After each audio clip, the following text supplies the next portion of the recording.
বিশ্বনবী কাঁদতে কাঁদতে মাথা তুলবেন, বলবেন আল্লাহ, দুনিয়াতে সব নবীরা স্পেশাল দোয়া করেছে, আমি করি নাই, এবার আমি আমার স্পেশাল দোয়াটা করতে চাই, আপনি কবুল করবেন কিনা বলেন। আল্লাহ বলবেন, নবী কি আপনার দোয়া বলে?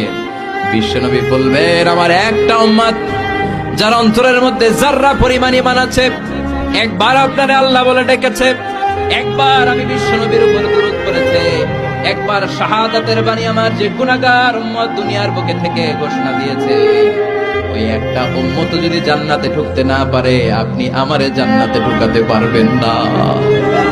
আল্লাহ বলবেন, সাল তুতা, সাল সাল তুতা, ওয়াশফা তুশাফা, শাফাত করেন নবী করেন, যার জন্য দোয়া করবেন আমি কবুল করে নেব।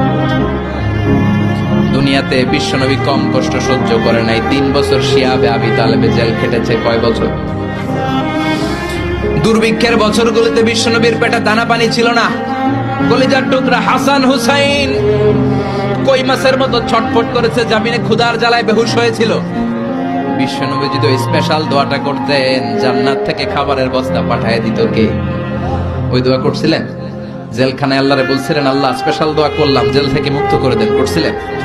যুদ্ধের ময়দানে নিজের দাঁত ভেঙেছে, উহুদের ময়দান সাক্ষী, বিশ্বনবীর মুবারক রক্তে উহুদের ময়দান রঞ্জিত হয়েছে। সেদিনও বিশ্বনবী ওই দোয়াটা করে নাই। চিল্লায় বলেন ঠিক কিনা? তায়েফের ময়দানে বিশ্বনবী কয়েকটা জায়গায়, 3 জায়গায় বেহুশ হলেন। বিশ্বনবীর মুবারক দেহ বেয়ে রক্ত ঝরলো। ওই কঠিন বিপদের দিনও বিশ্বনবী এই দোয়াটা করেছেন নাকি? কথা বলেন।